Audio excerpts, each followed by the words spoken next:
வணக்கங்க. தனுசு ராசியில் பிறந்தவங்களுக்கு இந்த ஜூலை மாதம் 14th அன்னைக்கு நடக்கக்கூடிய குரு பெயர்ச்சி எப்படி இருக்குங்கிறத சொல்கிறேன்.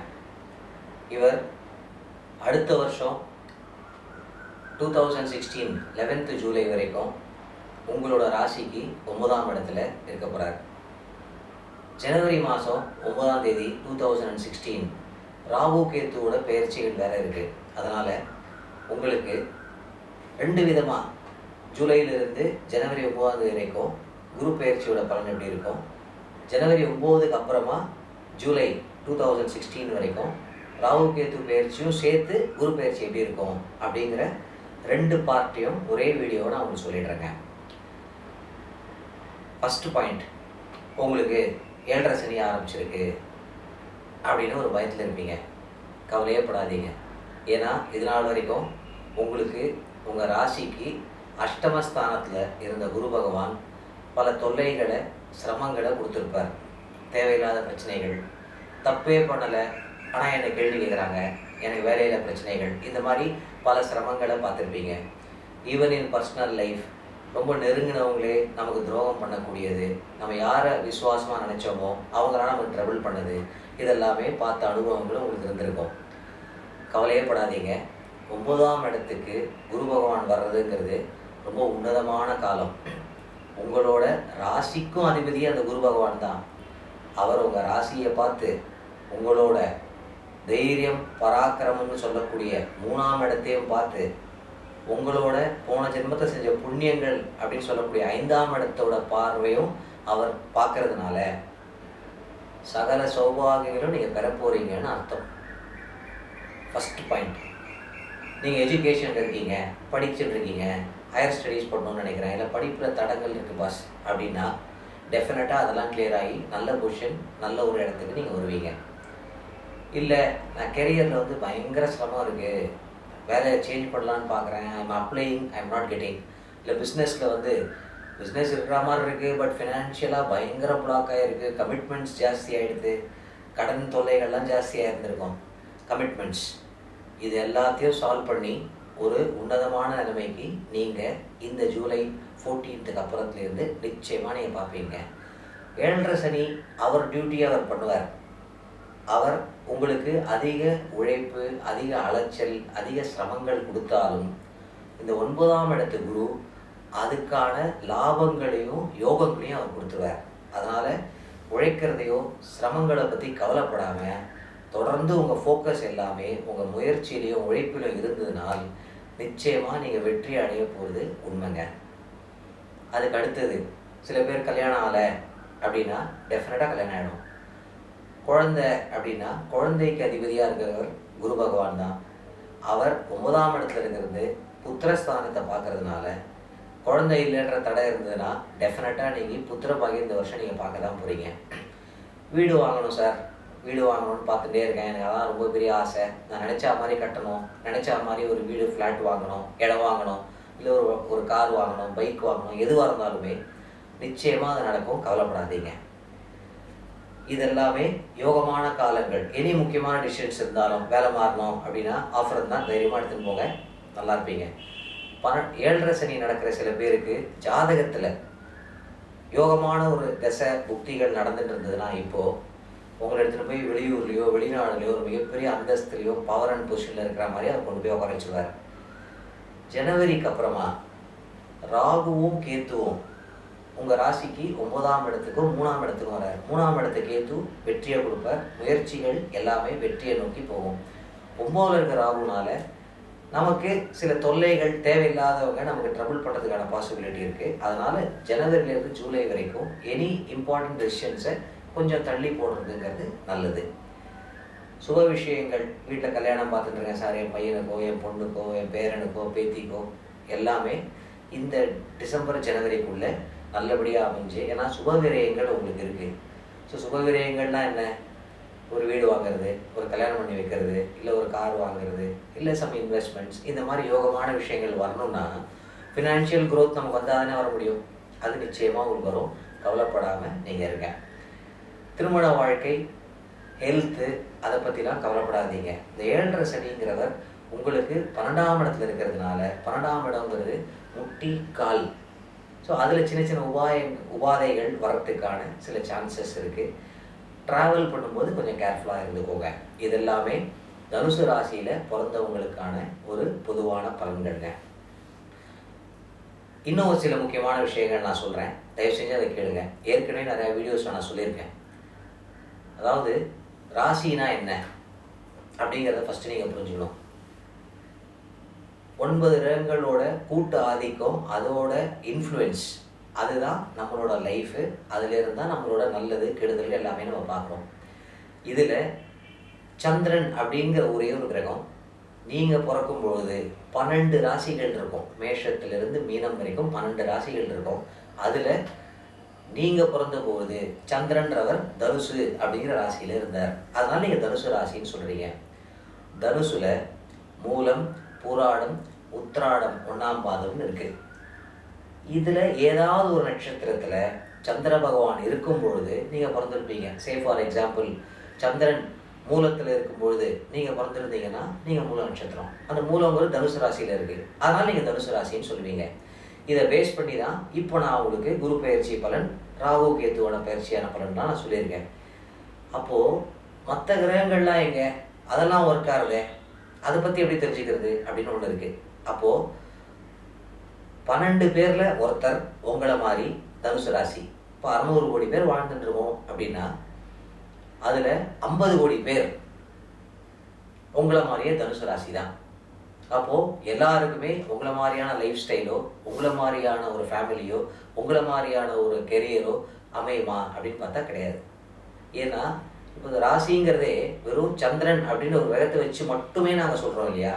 இது பலன் இல்லைன்னு கிடையாது. ஏன்னா சந்திர பகவான் தான் நம்ம மைண்ட் அண்ட் பாடியை டு சம் எக்ஸ்டென்ட் கண்ட்ரோல் பண்ணுறவருங்கிறதுனால, மனசும் உடம்பும் மாறக்கூடியதுங்கிறதுனாலையும், கிரக பயிற்சிகளில் எந்த அளவுக்கு பாதிக்குங்கிறதுனால நம்ம இதை தெரிஞ்சுக்கிறோம்.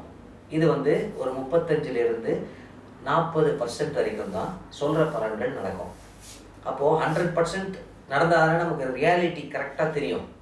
அதை எப்படி தெரிஞ்சுக்கிறது அப்படின்னா, பை காட்ஸ் கிரேஸ் எங்களோட வெப்சைட் yourgoodtime.in இந்த வெப்சைட்டுக்கு வாங்க. அதில் நீங்கள் ஃப்ரீயாகவே ஒரு அக்கௌண்ட் க்ரியேட் பண்ணலாம். அதில் உங்களை கேட்கும், உங்கள் name, date of birth, time of birth, place of பர்த்லாம் கேட்கும். பொறுமையாக கொடுங்க, கொடுத்து சப்மிட் பண்ணுங்கள். பண்ண உடனே ஃபஸ்ட் டைம் இந்த world by the grace of God உங்களோட ஜாதகத்துக்குன்னு ஒரு பலன் இருக்குல்ல, இந்தந்த கிரகம் இங்கே இருக்குது, அதுக்கான பலன்கள் இருக்கு இல்லையா, அதை வீடியோவாக நீங்கள் பார்ப்பீங்க. உங்களோட பாஸ்ட் லைஃப்பில் 2007 2008 இப்போ வரைக்கும் எப்படிலாம் நடந்தது அப்படின்னு ஒரு ஓவரால் விஷயங்களை நீங்கள் வீடியோவாக பார்ப்பீங்க. முதல்ல அதை பாருங்கள். இது ஏன் கொடுத்துருக்கோம் அப்படின்னா, நான் எப்படி ஜோசியம் சொல்லுவேன், ஜாதகம் பார்ப்பேன் அப்படிங்கிறது உங்களுக்கு தெரியாது இல்லையா, அதுக்காக அது. பட் உங்களை பொறுத்த வரைக்கும் உங்களோட ஃப்யூச்சர் என்னங்கிறது தான் உங்களோட கவலை, உங்களோட அக்கறை. அப்போ அதை பற்றி தெரிஞ்சுக்கணுன்னா அதுக்கு நாங்கள் சர்வீசஸ் வச்சுருக்கோம். உங்களுக்கு வேலை மாறணும், இல்லை கல்யாணம் ஆகணும், இல்லை குழந்தை பிறக்கணும், இல்லை ஏதோ ஒரு தேவைகள், அதெல்லாமே எந்த சர்வீஸ் உங்களுக்கு தேவையோ அதை எடுத்து அதிலிருந்து நீங்கள் அதுக்கான பலனையும், அதுக்கான ரெமெடியும், அதுக்கான விஷயங்களும் நீங்கள் தெரிஞ்சுக்கலாம். இதெல்லாம் ஒரு பக்கம் இருக்கட்டும். இப்போது நம்ம ஏன் கஷ்டப்படுறோம், நம்ம ஏன் சந்தோஷமாக இருக்கோம், இது எல்லாமே நம்ம போன ஜென்மம் வரைக்கும் செஞ்ச பாவ புண்ணியங்களுக்கு ஏற்ற மாதிரி தான் இந்த ஜென்மத்தில் நம்ம பிறப்போம். நல்ல நேரம் நடக்கும் பொழுது நமக்கு யோகங்கள், நல்ல விஷயங்கள் நடக்கும். நம்ம நினைக்கிறது எல்லாமே நடந்தாலும் நம்ம சந்தோஷமாயிடுவோம். ஏன்னா நம்ம நினைக்கிறதெல்லாம் நடந்துட்டுனா சந்தோஷம், நம்ம நினைக்கிறதெல்லாம் நடக்கலைன்னா கஷ்டம், அவ்வளோதானே. அப்போது அந்த கஷ்டம் ஏன் வருதுன்னா, நம்ம ஜாதகத்தில் தோஷங்கள் ஒர்க் ஆகும் பொழுது நம்ம நினைக்கிறத அடையிறதுக்கு அது தடை பண்ணும். அப்போ அதை எப்படி நிவர்த்தி பண்ணுறது, அந்த தோஷத்தை நிவர்த்தி பண்ணணும். ரொம்ப ரொம்ப முக்கியமான விஷயம். ஏன்னா இந்த ஜோசியம், கடவுள், கோவில்கள், பக்தி, இது எல்லாமே ஒன்றோட ஒன்று சம்மந்தப்பட்ட ஒரு விஷயம். அதனால் ஒரு தெளிவு வரணுன்ற உண்மையான எண்ணத்தில் தான் நான் இதை சொல்கிறேன், அதை புரிஞ்சுக்கோங்க. அப்போ அந்த தோஷத்தை நிவர்த்தி பண்ணுறது யார் அப்படின்னா ஸ்ரீனிவாசன் கிடையாது. எந்த ஒரு மனிதனும் இன்னொருத்தரோட தோஷத்தை நிவர்த்தி பண்ணவே முடியாது. அதை நிவர்த்தி பண்ணுறது யாருன்னா கடவுள் தான். இந்து சாஸ்திரத்தில் நம்ம சம்பிரதாயத்தில் மட்டும் பார்த்தீங்கன்னா ஏகப்பட்ட கடவுள்கள். ஒரே ஒரு கடவுளாக இருக்காங்க இல்லையே. சிவன், பிள்ளையார், அம்பாள், ஆஞ்சநேயர், முருகன், பெருமாள், லக்ஷ்மி, நரசிம்மர், எவ்வளோ தெய்வங்கள், ஏகப்பட்ட தெய்வங்கள். ஏன் நம்ம இதில் மட்டும் இவ்வளோ இருக்குங்கிறத கண்டிப்பாக நீங்கள் தெரிஞ்சுக்கணும். ஏன்னா நம்ம முன்னோர்கள் பண்ண விஷயங்கள், அதோட வேல்யூ அது தெரியணுங்கிறதுக்காக தான் நான் அதை சொல்கிறேன். அது உங்களுக்கு ரொம்ப பிரயோஜனமாகவும் கூட. எப்படி உங்களுக்கு ஒரு ராசி நட்சத்திரங்கள் இருக்கோ அதே மாதிரி இருக்கிற அத்தனை கடவுள்களுக்குமே ராசி நட்சத்திரங்கிறது இருக்குது. உதாரணத்துக்கு இவ்வளோ தெய்வங்களில் பெருமாள் அப்படின்னு ஒரு தெய்வம் எடுத்துக்கோங்க. அந்த பெருமாளோட நட்சத்திரம் என்ன அப்படின்னு பார்த்தீங்கன்னா அவரோடது திருவோண நட்சத்திரம், மகர ராசி. அப்போது அந்த பெருமாளே ஒரு பெருமாளாக இருக்காரா? இல்லையே, ஏகப்பட்ட பெருமாள் பாருங்க. திருப்பதி போனீங்கன்னா ஸ்ரீனிவாச பெருமாள், காஞ்சிபுரத்தில் வரதராஜ பெருமாள், நாமக்கல்ல போனால் அங்கே ஒரு நரசிம்மர், இன்னொரு இடத்துக்கு போனால் இன்னொரு வரதராஜ பெருமாள், இன்னொரு இடத்துல சௌரிராஜ பெருமாள், இன்னும் வேங்கடவாணன், எவ்வளோ பெருமாள் இருக்காங்க. அப்போ எல்லா பெருமாளுமே திருவோண நட்சத்திரம்னா எல்லா பெருமாளும் திருவோண நட்சத்திரமாக தானே இருக்கணும். ப்ராக்டிக்கலாக பார்த்தீங்கன்னா அப்படி கிடையாது. ஸ்ரீரங்கத்தில் போய் கேட்டு பாருங்க, அந்த பெருமாள் ரேவதி நட்சத்திரம், திருவோணம் கிடையாது. சென்னையில் பார்த்தசாரதி பெருமாள், அவர் ரோகிணி நட்சத்திரம். இந்த மாதிரி ஒவ்வொரு பெருமாள் ஒவ்வொரு நட்சத்திரத்தில் இருப்பார். ஏன் அப்படி இருக்கார்? எதுக்காக அப்படி இருக்கணும்? நம்ம சாஸ்திரம் என்ன சொல்கிறது? பெருமாள் எங்கே இருக்காருன்னு கேட்டால் அவர் இல்லாத இடமே கிடையாது. உண்மை. ஏன் அது நமக்கு தெரியல? நம்ம அடுத்த 5 நிமிஷம் கழிச்சு என்ன யோசிக்க போகிறோன்னே நமக்கு தெரியாத. அதுவே நமக்கு தெரியாத போது எல்லா இடத்துலையும் இருக்கக்கூடிய கடவுளை நமக்கு தெரிஞ்சுக்கக்கூடிய சக்தி எங்கேருந்து வரப்போகுது?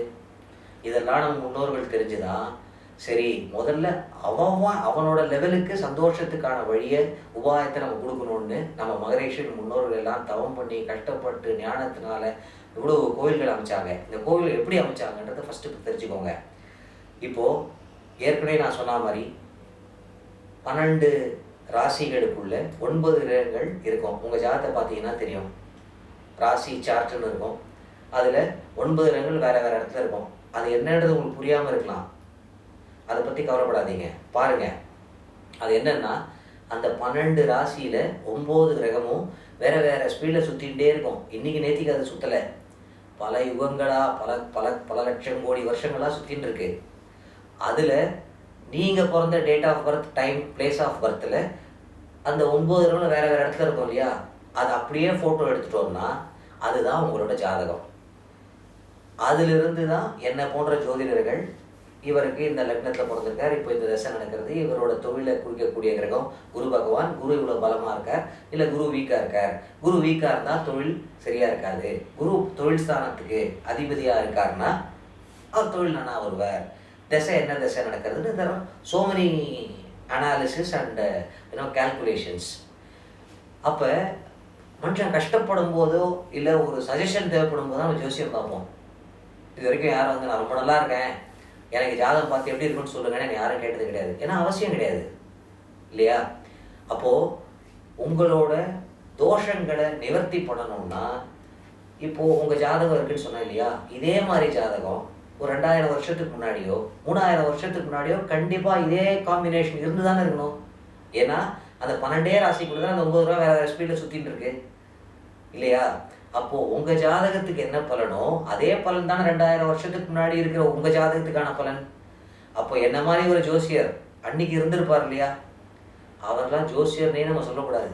அவங்களாம் தான் மகரிஷிகள், அவங்களாம் தான் சித்தர்கள், அவங்களாம் தான் சாஸ்திரங்களை நமக்கு கொடுத்து அதெல்லாம் படித்து ஒரு கிளி மாதிரி நம்ம சொல்லி உட்காந்துருக்கோமே தவிர நாங்களாம் ஒன்றும் புதுசாக கண்டுபிடிக்க முடியாது. கண்டுபிடிச்சா அவங்களுக்கு முன்னாடி ஒன்றுமே கிடையாது. அப்போ அந்த ஜாதகத்துக்கு என்ன பண்ணுவாருன்னா, ஒரு ராஜாவாக இருக்காருன்னு வச்சுப்போம். ராஜா, உன்னோட ஜாதகத்தில் நீ தனுசு ராசி, இந்த நட்சத்திரம், இந்த லக்னம், உனக்கு இப்போ இந்த தசை நடக்கிறது, அப்போது உனக்கு வந்து சிவபெருமான் தான் உனக்கு அனுகூலம் பண்ணுவார், அதனால் நீ என்ன பண்ணு, சிவனை நோக்கி வேண்டு, ஒரு சிவன் கோவிலை கட்டு அப்படின்னு சொல்லுவார். சிவன் கோவிலை கட்டுறதுனா உடனே ஸ்டாண்டர்ட் ஃபார்மேட் கிடையாது. எப்படி பெருமாளுக்கு ஒரு நட்சத்திரமோ அதே மாதிரி சிவபெருமானுக்கு ஒரு நட்சத்திரம் இருக்கு. அவரோட நட்சத்திரம் திருவாதிரை. எல்லா சிவன் கோவிலும் திருவாதிரை கிடையாது, அதையும் நோட் பண்ணிக்கோங்க. ஒரு கோவிலில் பெருமாளோட நட்சத்திரமான திருவோணத்திலே சிவன் கோவில்கள்லாம் இருக்கு. எப்படின்னா உங்கள் ஜாதகத்தில் இருக்கக்கூடிய 12 டைரக்ஷன்ஸ், 12 ராசிங்கிறது லக்னத்துலேருந்து 12 டைரக்ஷன்ஸை குறிக்கும். அது அப்போ உங்களுக்கு 7ஆம் இடம் அப்படிங்கிறது கல்யாணஸ்தானம்னு வச்சுப்போம். அந்த கல்யாணஸ்தானத்தில் ஒரு கிரகம் கெடுதலாக இருக்குன்னா அதுக்கு எந்த கிரகமோ அதுக்கு சரி பண்ணுற மாதிரி ஒரு பிரதிஷ்டையாக பண்ணுவாங்க. உங்கள் நட்சத்திரத்துக்கும் அந்த தெய்வத்தோட நட்சத்திரம் காம்பினேஷன் எடுத்து ஒரு நாளில் பிரதிஷ்டை பண்ணுவாங்க. அது எந்த நட்சத்திரமோ அதுதான் அந்த சுவாமி ஆர் அந்த பெருமாளோட நட்சத்திரம். அதை புரிஞ்சுக்கோங்க. அந்த பெருமாளோ சிவனோ யாராக இருந்தாலும் எந்த நட்சத்திரம் அன்னைக்கு பிரதிஷ்டை பண்ணியிருக்காங்களோ அதை பேஸ் பண்ணி தான் அவரோட ஹைட்டு, எந்த கல் யூஸ் பண்ணணும், கர்ப்பகிரகத்தோட நீளம் எவ்வளோ இருக்கணும், அகலம் எவ்வளோ இருக்கணும், ஹைட் எவ்வளோ இருக்கணும், எந்த மாதிரி கோபுரம் யூஸ் பண்ணணும், எந்த மாதிரி விமானம் யூஸ் பண்ணணும், எல்லாமே அந்த நட்சத்திரத்தை பொறுத்து தான் அமையிறது. அதை புரிஞ்சுக்கோங்க. அது இல்லாமல் அது யாருக்காக கட்டுறோம்? உங்களை மாதிரியே ஜாதகம் ஒருத்தருக்கு இருக்குல்ல, அவர் தானே கட்டுறாரு. அப்போ அவர் ஜாதத்தில் மற்ற கிரகங்கள் வேற வேறு இடங்கள்ல இருக்கும் இல்லையா? கெடுதல் செய்கிறத குறைக்கணும், நல்லது செய்கிறத ஜாஸ்தி பண்ணணும். அப்போது அந்தந்த மூலைகளில் அந்தந்த தெய்வத்தை பிரதிஷ்டை பண்ணுவாங்க. அதனால தான் ஒரு கோவிலில் பார்த்தீங்கன்னா சிவன் இவ்வளோன்னு இருப்பார், இன்னொன்றுல பெருசாக இருப்பார். தட்சிணாமூர்த்தி ஒரு இடத்துல அமர்ந்த கோலத்தில் இருப்பார், ஒரு இடத்துல வீணையோடு இருப்பார், ஒரு இடத்துல வேதத்தோடு இருப்பார், ஒரு இடத்துல மனைவியோடு இருப்பார், ஒரு இடத்துல நின்றுட்டு இருப்பார், ஒரு இடத்துல தலையை சாய்ச்சிட்டு இருப்பார். இந்த மாதிரி ஏன் அமைச்சிருக்காங்கன்னா எல்லாமே ஜாதக சூட்சமப்படி தான் அமைச்சதுங்கிறத புரிஞ்சுக்கோங்க. அது இன்னைக்கு தெரியாமல் போச்சு. இன்றைக்கி எப்படி ஆகிடுச்சுன்னா, இப்போ உங்களுக்கு 7.5 சனி நடக்குது. ஸ்டாண்டர்டாக நம்ம போய் நெட்லேயோ தெரிஞ்சவங்களையோ ஜோசியரோ பார்க்கும்போது எல்லாம் என்ன சொல்லுவோம்? 7.5 சனி நடந்தால் சனிக்கு தெய்வம் ஆஞ்சநேயர், ஆஞ்சநேயருக்கு விளக்கு போடு, இல்லை சனிக்கு விளக்கு போடுங்க, இல்லையா முடிஞ்சதுன்னா திருநள்ளாறுன்னு ஒரு இடம் இருக்குது அங்கே போயிட்டு வாங்கன்னு சொல்லுவாங்க. தப்பு கிடையாது, அதுக்கு ஒரு பலன் உண்டு. பரிபூர்ணமான பலன் உண்டா அப்படின்னு பார்த்தா கிடையாது. ஏன்னா நீங்கள் அங்கே போயிருப்பீங்க, உங்களுக்கு பலர் ஒரு 1000 பேர் இருப்பாங்க டெய்லி அப்ராக்சிமேட்லி. எல்லாரும் பக்தியோடு தான் போய் வேண்டிட்டு வரோம். யாருக்குமே எந்த டைமை விட்டுட்டு எல்லா ஒரு எதிர்பார்ப்போடு தான் பண்ணுறோம். எல்லாருக்குமே பலன் வருதான்னு பார்த்தா வரல. அதுக்காக அந்த கோவில் தப்புன்னு சொல்ல முடியுமா? சொல்லவே முடியாது. அவ்வளோ சக்தி வாய்ந்த கோவில்கள் எல்லாமே நம்மளுது. ஒரு நாள் 2 நாள் இல்லை, 2000 வருஷம், 3000 வருஷம், 4000 வருஷம், 5000 வருஷம் பழமையான கோவில்கள்னால் பார்த்துக்கோங்க எவ்வளோ சக்தி இருக்கும்னு. உங்கள் ஜாதகத்துக்கான கோவில்கள் அப்படிங்கிறத போகிறத விட்டுட்டு சனிக்கான கோவில், சூரியனுக்கான கோவில் அப்படின்னு ஒரு கிரகத்துக்காக நம்ம போக ஆரம்பிச்சிட்டோம். ராகு சரி இல்லையா, உடனே நேராக காளஹஸ்தி, இல்லையா நேராக திருநாகேஸ்வரம். பலன் இருக்கும், 100% இருக்காது.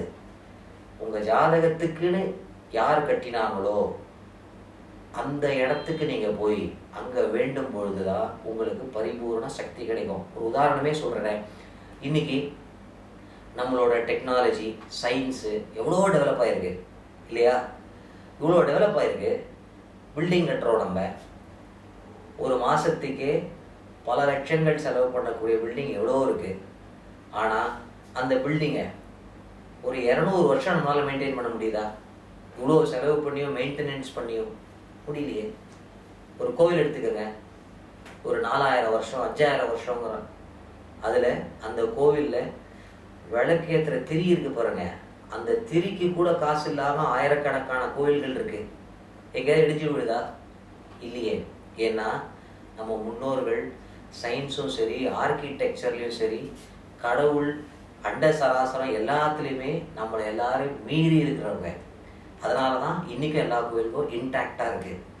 இன்னொரு எக்ஸாம்பிளே சொல்கிறேன் சயின்ஸுங்கிறதுனால. கும்பகோணம் பக்கத்தில் நாச்சியார் கோவில்னு ஒரு கோவில் இருக்குது. அங்கே போய் பாருங்கள், கருடன் அப்படின்னு ஒரு பெரிய 7 அடிக்கு கல்லாலான ஒரு சிலை இருக்கும். சிலைன்னே நான் சொல்கிறேன், அவர் கடவுள். உற்சவம் அன்னைக்கு அவரை 7 அடி சிலை கல்லுனா தூக்க முடியும் நம்மளால. இன்றைக்கி நம்ம ஒரு மூட்டை அரிசியே தூக்க முடியாது நம்மளால. 7 அடி கல்லாலான சிலை உற்சவம் அன்னைக்கு கர்ப்பகிரகத்துலேருந்து 2 பேர் தான் தூக்குவாங்க. கோவில்லேருந்து வெளில வருவாங்க, நம்மலாம் நமஸ்காரம் பண்ணுவோம், சேவிப்போமே.